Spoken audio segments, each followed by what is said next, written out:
पश्चिम बंगाल हिंसा की आग में सुलग रहा है। हिंसा और खौफ की वजह से हिंदू परिवार पलायन करने को मजबूर हैं। बीजेपी इसे पुरजोर तरीके से उठा रही है। यहाँ पर हिंसा को लेकर ममता सरकार पर कई सवाल भी बीजेपी की तरफ से उठाए गए हैं। हिंसा पर उत्तर प्रदेश के मुख्यमंत्री योगी आदित्यनाथ ने भी विपक्ष पर जोरदार या ममता सरकार पर जोरदार हमला बोला है। सीएम योगी ने कहा कि बंगाल जल रहा है और कांग्रेस, समाजवादी पार्टी और टीएमसी मौन है। सीएम योगी ने ममता बनर्जी पर निशाना साधते हुए कहा कि बंगाल की सीएम दंगाइयों को शांति दूत बताती हैं। साथ ही उन्होंने दंगाइयों को लेकर कहा कि लातों के भूत बातों से नहीं मानेंगे। वहीं इस हिंसा पर समाजवादी पार्टी अध्यक्ष अखिलेश यादव ने ठीकरा जो है वो बीजेपी पर फोड़ दिया। अखिलेश यादव ने कहा कि बंगाल में जो ये दंगा या हिंसा हो रही है वो बीजेपी करा रही है। तो इस पर राजनीतिक बयानबाजियां लगातार हो रही हैं।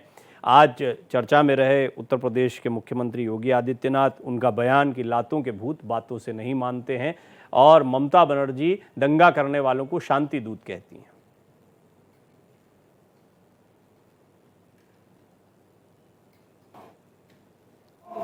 इन दंगाइयों का उपचार ही डंडा है, बिना डंडे के मानेंगे नहीं। आप देख रहे होंगे बंगाल जल रहा है, वहां की मुख्यमंत्री चुप है, दंगाइयों को शांति दूत कहती है। अरे लातों के भूत बातों से कहां मानने वाले हैं। इसलिए अच्छा बंगाल से क्या लेना देना, हम ममता जी के साथ है, खत्म बात। वहां जो कुछ कम्युनल टेंशन हो रही है वो सब बीजेपी करा रही है। या यूपी में जो घटनाएं होती नहीं देखा, मैंने अपने तालिग्राम में देखा, बीजेपी के नेता ने, बीजेपी के कार्यकर्ता ने एक जानवर का मांस कटवा के मंदिर में डाला और उसमें 17 बीजेपी के लोग जेल गए थे। आप लोगों ने न्यूज ही नहीं चलाई। देखिए, बंगाल में जो सियासी बवाल है ये कोई नई बात नहीं है। बंगाल की पूरी राजनीति को रक्त रंजित राजनीति माना जाता है। खासतौर पर जब चुनावी मुहाने पे बंगाल आता है तो हिंसा की घटनाएं अलग अलग जगहों पर होती हैं। इसमें कुछ एक पहलू हैं जो दोनों तरफ से समझने जैसे हैं। भारतीय जनता पार्टी की तरफ से आरोप लगातार लगाया जा रहा है कि यहाँ पर बांग्लादेशियों की घुसपैठ कराई जा रही है। पहली बात, डेमोग्राफिक चेंज का आरोप भी भारतीय जनता पार्टी की तरफ से लगाया जाता है। ये कहा जाता है कि जो है यहाँ पर मुसलमानों की तादाद कई इलाकों में बढ़ गई, हिंदू जहाँ पर अल्पसंख्यक हो गए हैं जिन क्षेत्रों में बंगाल में, वहाँ से उन्हें पलायन करना पड़ रहा है या पलायन करने के लिए मजबूर किया जा रहा है। बांग्लादेश जैसे हालात बंगाल में बनाए जा रहे हैं। ये सब भारतीय जनता पार्टी की तरफ से कहा जाता है। तृणमूल कांग्रेस की तरफ से आमतौर पर पक्ष ये आते हैं कि ये सारे दंगा कराने के पीछे भारतीय जनता पार्टी होती है, उसके नेता होते हैं, भड़काते हैं और इस तरीके से यहाँ पर हालात ख़राब होते हैं। लगभग जो बात अखिलेश यादव अभी यहाँ पर कह रहे थे। तो कुल मिला के दोनों तरफ के पहलू हमारे सामने हैं। अब इसको थोड़ा समझने का प्रयास करेंगे। तो बंगाल में सियासी बवाल पर मेरे साथ एक बड़ा पैनल है, लेकिन समय मेरे पास बड़ा सीमित रहेगा। माधवी अग्रवाल हैं, प्रवक्ता बंगाल बीजेपी, एहतेशाम हक हैं, नेता टीएमसी, और साथ ही साथ वरिष्ठ पत्रकार राज बिहारी जी मेरे साथ जुड़ रहे हैं। और आज पैनल पर मनोज तिग्गा जी भी हैं, सांसद हैं, बीजेपी के, बंगाल से ही हैं। तो तिग्गा साहब, शुरुआत में आप ही बताएं मुझे कि क्या चल रहा है बंगाल में और क्या बीजेपी का स्टैंड आने वाले दिनों में रहेगा। टीएमसी की तरफ से ये भी कहा जा रहा है कि आप लोगों को भी सहयोग करना चाहिए, आप लोग क्यों नहीं इस हिंसा को रोकने में प्रयास करते हैं।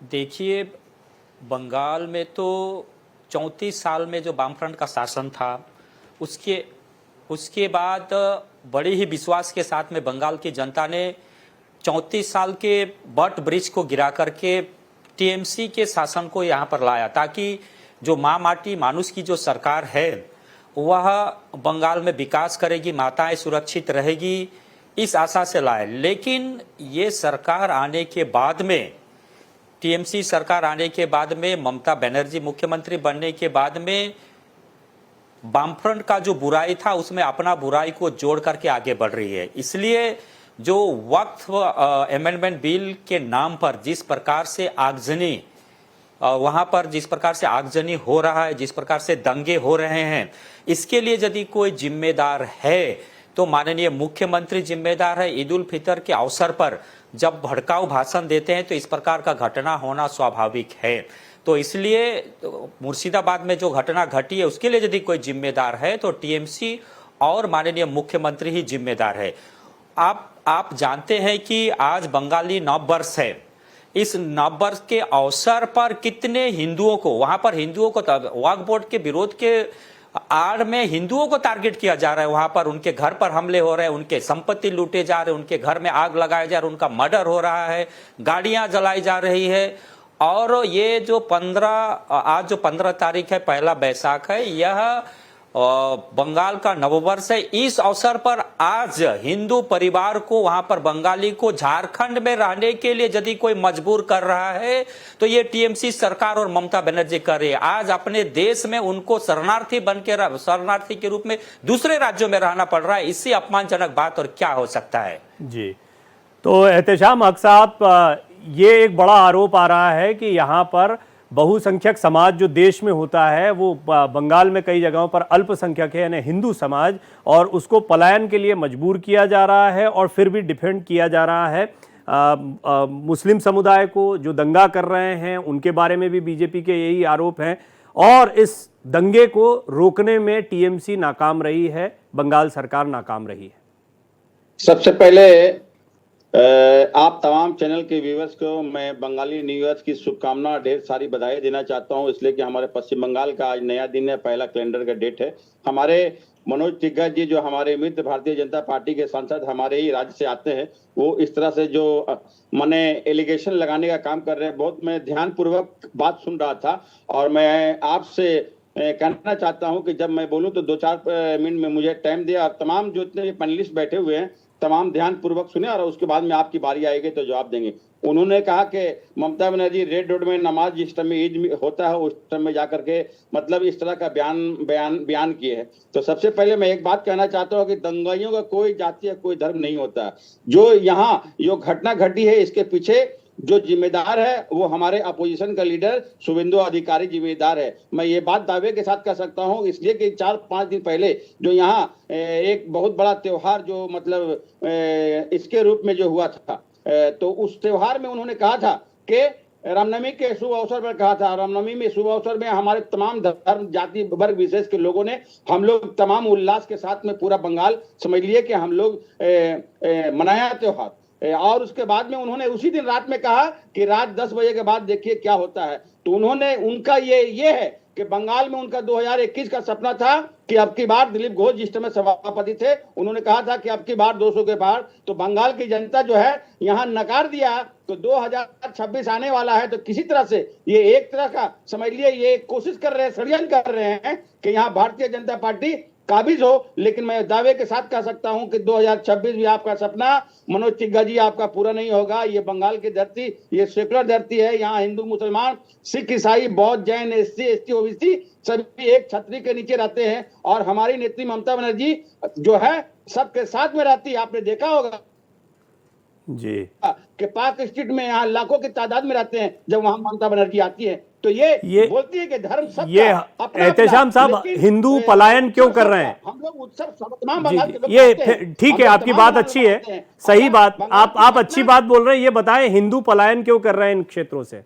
बिल्कुल, ये बीजेपी का षड्यंत्र है। ये बीजेपी के लोग हैं, ये बॉर्डर से लेके आए हैं और ये धुलियान और शमशेरगंज के इलाके से ये मालदा के तरफ प्रवेश किए हैं। ये उनका षड्यंत्र है। ये बहुत लंबी साजिश है कि हम किसी तरह से बंगाल को हासिल करें। लेकिन ये बंगाल का सपना या बंगाल की सपना यहाँ जनता सेकुलर जनता है। यहाँ की जनता को मैं नमस्कार करता हूँ। यहाँ हिंदू मुसलमान नहीं, ये एक बड़ा गंभीर मसला है। अभी देखिए बीजेपी, आप कह रहे हैं कि बीजेपी लेकर आई है इनको कहीं से बाहर, यानी यहाँ पर जो हिंदू आबादी आई है वो कहीं से बॉर्डर से लेकर आए हैं, ये आपका आरोप है? ये मैं बात नहीं कर रहा हूँ, हिंदू लोगों को लेकर के हाँ, यहाँ पर आकर के बदनाम करने की कोशिश की जा रही है हमारी सरकार को। नहीं, ठीक है तिग्गा साहब, इस पर मैं जरूर टिप्पणी चाहूंगा क्योंकि बड़ा कंफ्यूजन है देश में। जो बाकी लोग हैं जो बंगाल को उतना नहीं जानते, राज बिहारी जी मेरे साथ मौजूद हैं, 4-5 किताबें उन्होंने रक्त रंजित राजनीति पर लिखी, उनको भी सुनेंगे। लेकिन तिग्गा साहब, ये जो बात इन्होंने आरोप लगाया है, आप लोगों का भी आरोप है कि बांग्लादेश से आ रहे हैं, यहाँ पर मुस्लिम आबादी बढ़ती जा रही है, डेमोग्राफिक चेंज के आरोप आप लगाते हैं। थोड़ा सा मुझे बताइए किस तरह की सियासत चल रही है? जो आम अभी हिंदुस्तानी देश के दूसरे हिस्सों में सुन रहे हैं उनको पता होना चाहिए कि क्या राजनीति चल रही है बंगाल में। मैं आपके माध्यम से भाई साहब को याद दिलाना चाहता हूं कि 2005 में 4 अगस्त 2005 में यही ममता बनर्जी भारतीय यहाँ सांसद थी।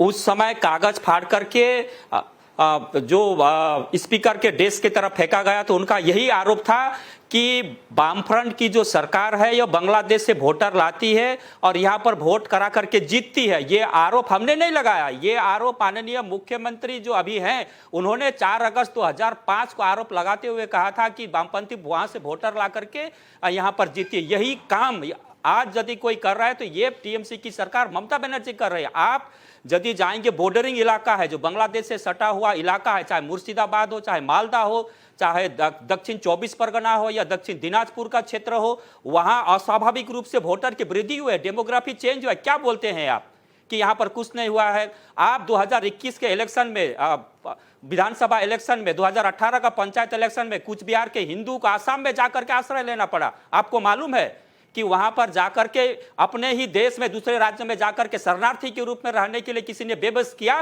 तो ये ममता बनर्जी की सरकार ने किया। क्या बात आप पूरा देश को तिग्गा साहब, ये डेमोग्राफिक चेंज तो पूरे देश के लिए बड़ा एक चिंता का विषय होना चाहिए। तिग्गा साहब, डेमोग्राफिक चेंज पूरे देश के, इनका ये भी कहना है कि आपने क्यों नहीं इंटरवीन किया और ये डेमोग्राफिक चेंज कैसे हो गया? बॉर्डर सिक्योरिटी फोर्सेस है, तृणमूल की तरफ से यही सारी बातें आएंगी, इसलिए मैंने बीच में आपको रोक के ये सवाल भी डाल दिया।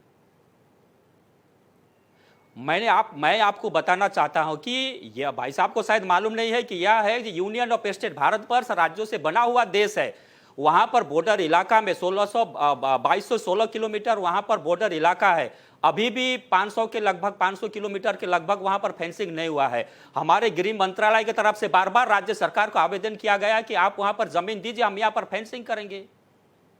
ठीक, राज बिहारी जी, अभी आपने चर्चा को सुना, आपको सुन नहीं पाए थे, आपने काफी इस पर शोध किया है, मैं जानता हूं। 3-4 आपकी किताबें हैं जो रक्त रंजित राजनीति के विषय में बताती हैं। ये डेमोग्राफिक चेंज के बारे में जब बोला जाता है तो हम देखते हैं कि इसको बयानों तक सीमित कर दिया जाता है। क्या ऐसे कुछ हालात हैं, और अगर हैं तो इसको तथ्यात्मक रूप से भी हम सामने रख सकते हैं?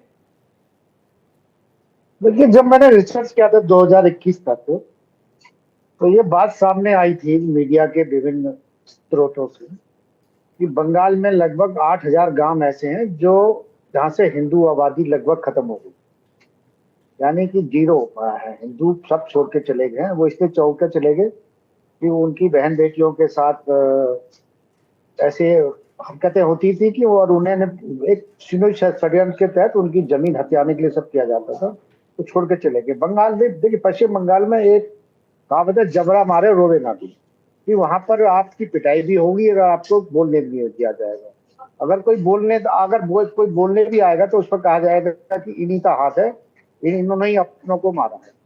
तो ये वहां बहुत चलता है। दूसरी बात यह है कि जिस तरह से बीएसएफ पे आरोप लगाए जा रहे हैं, ठीक है, पहले कभी रहा होगा, लेकिन 2014 के बाद में बड़ा परिवर्तन आया है। वहां पर सीमा पर बाड़ भी लगाई जा रही है, फेंसिंग की जा रही है, लेकिन सरकार और बीएसएफ के बीच में एक टकराव भी है। खासतौर पर टीएमसी और बीएसएफ के बीच एक टकराव भी चलता रहता है, क्योंकि बीएसएफ को जो 50 किलोमीटर वाले क्षेत्र में जांच का अधिकार दिया गया है, वो टीएमसी के नेताओं को, या ये जो कहिए कि जो इस तरह का धंधा करते हैं, सिंडिकेट चलाते हैं, माफिया करते हैं, उनको बड़ी परेशानी हुई है कि उनके धंधे पर असर पड़ रहा है, स्मगलिंग के धंधे पर असर पड़ रहा है, जानवरों की तस्करी पर भी उनको परेशानी हो रही है। तो बहुत सारी चीजों पे रुकावट तो है, लेकिन पश्चिम बंगाल में जो भी सत्ता में आता है उसका यही काम रहता है कि वो सत्ता में बने रहने के लिए जितना भी अत्याचार कर सकता है करे। जो परंपरा कांग्रेस ने शुरू की वो 34 साल वाम मोर्चा ने भी उसको जारी रखा और बड़े पैमाने पर जारी रखा, और अब 2011 से ममता दीदी सरकार में, तो वो भी अपने विरोधियों का सफाई करने के लिए कुछ भी कर सकती है। ये तो बंगाल की अब परंपरा बन गई है। बंगाल की जो संस्कृति थी वो केवल एक राजनीतिक हिंसा की संस्कृति बन गई। जी एहतेशाम साहब, अभी तो मेरे पास बोलने को कुछ नहीं, मैं सुनते सुनते एकदम सकपका गया, सच पूछिए तो। पर एक बात है कि, और यहाँ स्टूडियो में बैठकर या 4 बातों से 4 पैनलिस्ट के साथ में बंगाल की तस्वीर को समझना बड़ा मुश्किल है। हाँ, वो लोग जो सचमुच इस दर्द से गुजर रहे हैं, ऐसे हालात में हैं, वो चिंता का विषय है, और उसकी जिम्मेदारी पूरी तरह से टीएमसी की बनती है, बंगाल सरकार की बनती है। बिल्कुल, हमारी सरकार तर्ज पर खड़ी है। हमारे आज 2-3 एमपी जो है वहाँ गए हुए थे, मुर्शिदाबाद भी गए हुए थे, मालदा भी गए हुए थे विजिट करने के लिए, जो लोग वहाँ पे हैं। लेकिन मैं एक बात की मैं स्पष्ट रूप से मैं आपके चैनल के माध्यम से परवीन जी मैं कंडेम करना चाहता हूं और मैं कड़ी आलोचना करता हूं कि भारत का सबसे बड़ा प्रदेश उत्तर प्रदेश के मुख्यमंत्री जो मुखिया बने हैं वहां इस तरह से किसी एक कम्युनिटी को टारगेट कर करके के बातों से नहीं चलती है। तो ये अभद्र भाषा ये हमारा समझ दंगाइयों के लिए उन्होंने दंगाइयों के लिए कहा है, उन्होंने दंगाइयों के लिए कहा कि लातों के भूत बातों से नहीं मानते हैं। नहीं इस तरह की अभद्र भाषा नहीं बोलनी चाहिए, इसलिए कि भारत एक संविधान सभी जाति सभी वर्ग सभी समुदाय को लेके बने हैं। आप जो वहां मुख्यमंत्री बने हैं तो सभी जाति को वोटों से बने हैं, तो इस तरह का बयान नहीं देना चाहिए। ये तो एक फ्रेज है एहतेशाम साहब, बहुत पुराना फ्रेज है, यूज देख रहे हैं। भारतीय जनता पार्टी देखिए ये 2027 में जब उत्तर प्रदेश में जब इलेक्शन आएगा तो उनको वहीं के जनता जो है उनको सही। हालांकि मेरा सवाल कुछ और था, मैं तो आप क्योंकि उस इलाके को जानते हैं, अभी रास बिहारी जी ने इतना शोध किया है, वो तो काफी समय गुजारा भी है, उनको बड़ी चुनौतियां भी आई थी। अब इसके बाद में वो जो तथ्य रख रहे हैं, मैं तो चाह रहा था आप उस पर कुछ कहते। नहीं मैं उस पर भी देखिए, ये हमारे कहने का मतलब है इस तरह के, देखिए ये बंगाल की धरती है, ये बंगाल की धरती एक ऐसी धरती है कि सभी धर्म जाति सभी सबों को लेके चलने वाली धरती है। मैं आप लोगों से कहूंगा जो भी इस तरह का काम कर रहे हैं वो सही नहीं है, और हमारी सरकार समझ लिया उसको कड़ी एक्शन लिया और हालात को कंट्रोल में है, हालात काबू में है। अब कोई भी यहाँ पर किसी तरह का कोई भी ना सुधार वाकया नहीं होगा। ये हमारे यहाँ के तमाम प्रशासन हमारे यहाँ के मुख्यमंत्री ने कड़ी चेतावनी दी है। जो भी ठीक है, मैं आपकी एक बात और मेरे जहन में आती है, जब भी मैं खुद भी जब मुझे मौका मिला और बंगाल की सियासत को जानने समझने का मौका मिला, तो मुझे एक ही चीज लगी तिग्गा साहब कि आप लोगों ने ये पिछले वाले चुनाव में भी जो है इस मुद्दे को खूब पुरजोर तरीके से उठाया था, लेकिन कोई असर नहीं हुआ। इनफैक्ट चाहे विधानसभा चुनाव हो, लोकसभा चुनाव हो, ममता बनर्जी तृणमूल कांग्रेस की पकड़ बनी हुई है। ये क्यों है फिर? अगर आप इस मुद्दे को उठा रहे हैं, ये मुद्दा इतना गंभीर है, तो बीजेपी की पकड़ निश्चित तौर पर पहले से बहुत सुधार हुआ है, आपकी सीटें काफी बड़ी हैं, आपका वोट बैंक बड़ा है, लेकिन फिर भी हम देख रहे हैं कि आप सत्ता में नहीं आ पा रहे हैं और उसी को ये छटपटाहट कहते हैं बार बार।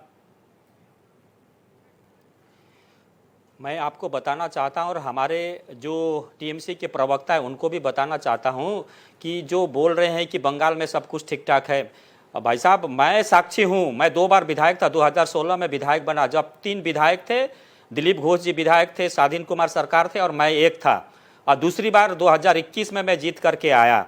और 28 मार्च 2022 को जो हिंसा नहीं है बोलते हैं ना, विधानसभा के अंदर वेल में मैं जब गया था तो मेरे कपड़े फाड़े गए, मेरा जो 6 बाएं साइड का 6 नंबर पंजरी को किसी ने तोड़ने का काम किया, तो टीएमसी के नेताओं ने। जब विधानसभा के अंदर में लोग हिंसा कर सकते हैं तो बाहर क्या नहीं कर सकते हैं ये लोग, आप इसे अंदाजा लगा सकते हैं। और पुलिस क्या कर रही है? पुलिस तो पूरी तरह से टीएमसी का होकर के काम करती है। उनका जो एसपी है, उनका जो एसपी है वो तो जिला सभापति है, उनका डीएम है वो पार्टी का चेयरमैन है, ये सब पूरे टीएमसी के केडर के रूप में बंगाल में काम करते हैं। और जो 26 की जो बात है, Bharatiya Janata party absolute majority लेकर के सत्ता में आएगी। जिस प्रकार से वहां पर करप्शन है, माता बहनों का कोई इज्जत नहीं है, कोई सुरक्षा नहीं है, और वहां पर शिक्षा व्यवस्था को आईसीयू में डाल दिया गया, शिक्षा मंत्री जेल में है, और वहां पर जो स्वास्थ्य व्यवस्था है वो तो चरमरा गई। आज भी बंगाल के लोगों को स्वास्थ्य के लिए दक्षिण भारत जाना पड़ता है, उनको हैदराबाद जाना पड़ता है, उनको बेंगलोर जाना पड़ता है, उनको सीएमसी जाना पड़ता है।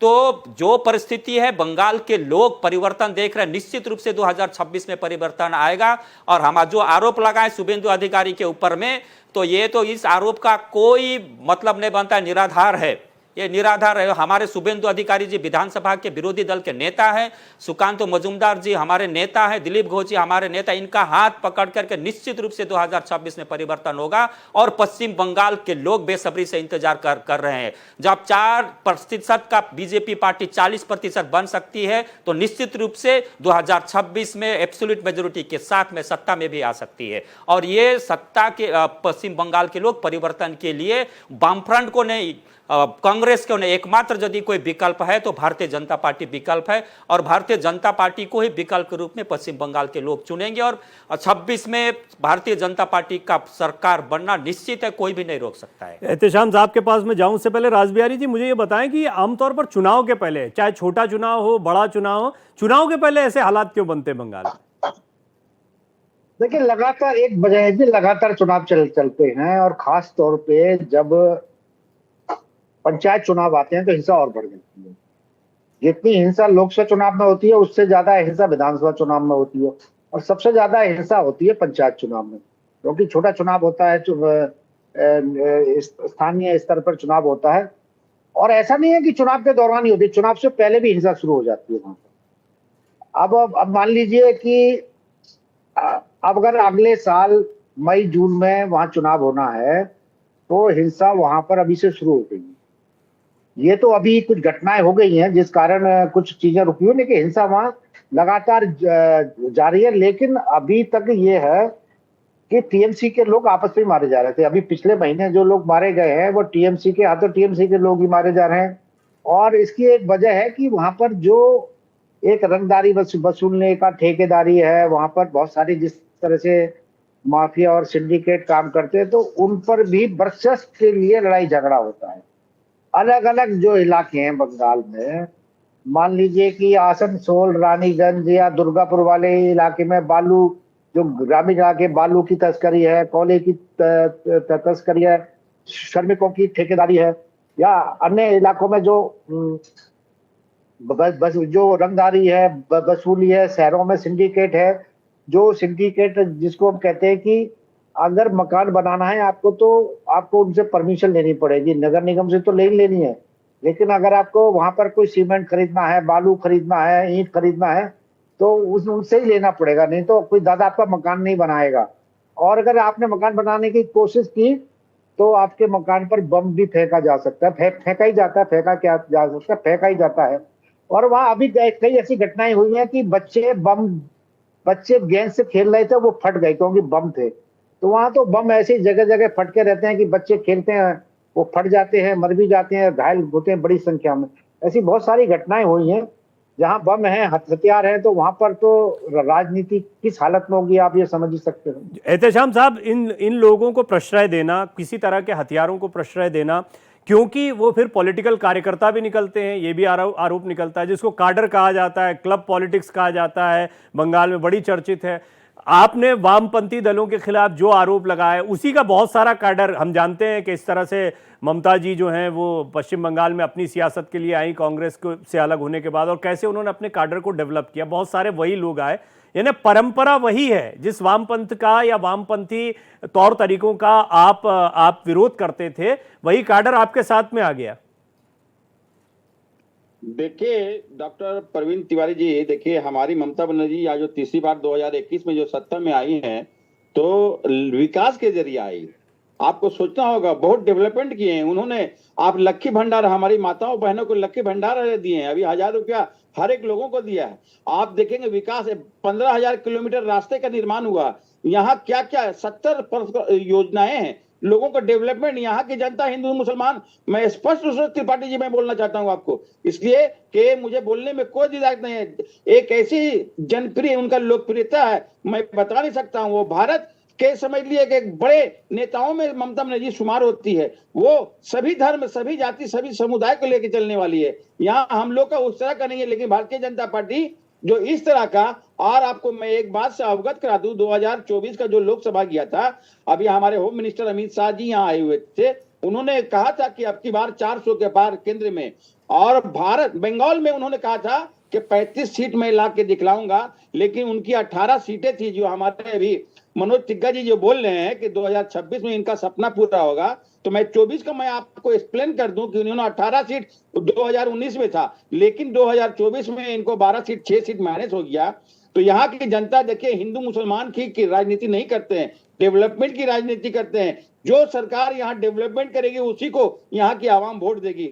तो मैं अगर इजाजत हो तो मैं एक लाइन का अगर मैं गाना गा के सुना दूं तो बहुत अच्छा रहेगा। ये अगर आप पर ये अभी आपका जो ये बात आई है, इससे मेरे जहन में एक सवाल आ रहा है, मुझे प्लीज वो तिग्गा जी से पूछ लेने दीजिए कि तिग्गा साहब, ये बात तो बहुत साफ है कि तृणमूल कांग्रेस का एक कॉन्फिडेंस है कि एक वोट बैंक, बेशक कहें एहतेशाम साहब कि ये हिंदू मुस्लिम की यहाँ राजनीति नहीं होती, लेकिन मुसलमान वोट इंटैक्ट तृणमूल कांग्रेस को मिलेगा, ऐसा कॉन्फिडेंस उनके अंदर है।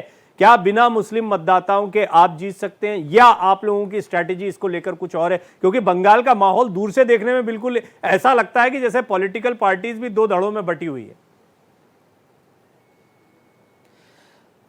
देखिए, जो लोग कहते हैं कि हम लोग कोई धर्म की राजनीति या कोई जाति भेद का राजनीति नहीं करते हैं, ये सरासर गलत है। यदि वहाँ पर कोई जात पात की राजनीति करता है, धर्म का कोई राजनीति करता है, तो टीएमसी करती है। भारतीय जनता पार्टी कभी भी धर्म की राजनीति नहीं करती है। आज यदि किसी को प्रधानमंत्री आवास योजना के माध्यम से घर मिल रहा है तो ये नाम पूछ करके नहीं दिया जाता है कि उसका नाम राम है कि रहीम है। आज प्रत्येक घर में जल जीवन मिशन के माध्यम से प्रत्येक घर में नल, प्रत्येक घर में जल का जो दिया जाता है, ये कोई धर्म या जाति पूछ करके नहीं दिया जाता है।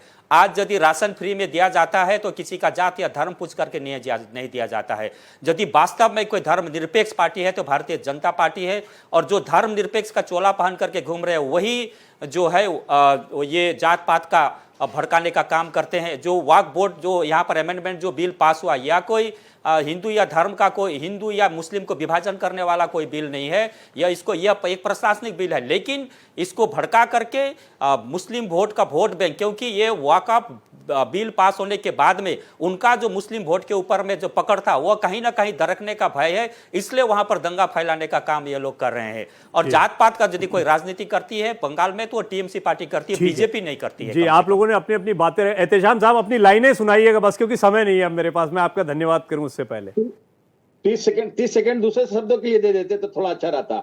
भारत की सबसे largest party Bharatiya Janata party है। इन्होंने कहा कि सभी धर्म को लोगों को लेके चलते हैं, तो क्यों नहीं एक मुसलमान आपके यहाँ एमपी में? ठीक है, लंबी बहस है ना वो। देखिए, मैं स्वागत करता हूं हर सवाल का, लेकिन बड़ी लंबी, उस पर तिग्गा जी अभी कुछ जवाब देना चाहेंगे जी। अपनी बात बोले, आप जो बोलना चाह रहे थे। ठीक है, लेकिन मैं 30 सेकंड का एक लाइन से गाना सुना देता हूं। ये तिग्गा जी के लिए भी है, पूरे भारतवासियों के लिए है। मैं कहूंगा कि हम लोग तमाम भारतीय, हम लोगों को भारतीय बनकर सोचना चाहिए। तो मैं कहूंगा कि तू हिंदू बनेगा न मुसलमान बनेगा, इंसान की औलाद हूं, इंसान बनेगा। हम लोग इंसानियत के लिए काम करना चाहिए, मानवता के लिए काम करना चाहिए, और इंसान के लिए काम करना चाहिए। यही मैं बात आप लोगों से मैं कहना चाहता हूं। मैं उम्मीद करता हूं कि इससे मरहम लगे उन लोगों पर जो पलायन करने को मजबूर हो रहे हैं। मैं उम्मीद करता हूं कि इससे वो आग जो है शांत हो, जो दंगों की आग भड़की हुई है। और मैं आशा करता हूं कि आपने जो बातें कही, अच्छी बातों के साथ साथ में ज़मीन पर कुछ ऐसा काम भी हो जिसके बाद में हालात सामान्य हो। मनोज तिग्गा जी, आपका बहुत बहुत धन्यवाद, आप हमारे साथ जुड़े। एहतेशाम जी, आपका बहुत बहुत धन्यवाद। रासबिहारी जी, आपका बहुत बहुत धन्यवाद। माधवी जी भी काफ़ी देर तक हमारे साथ रही थी, मैं उनका भी धन्यवाद करना चाहूँगा।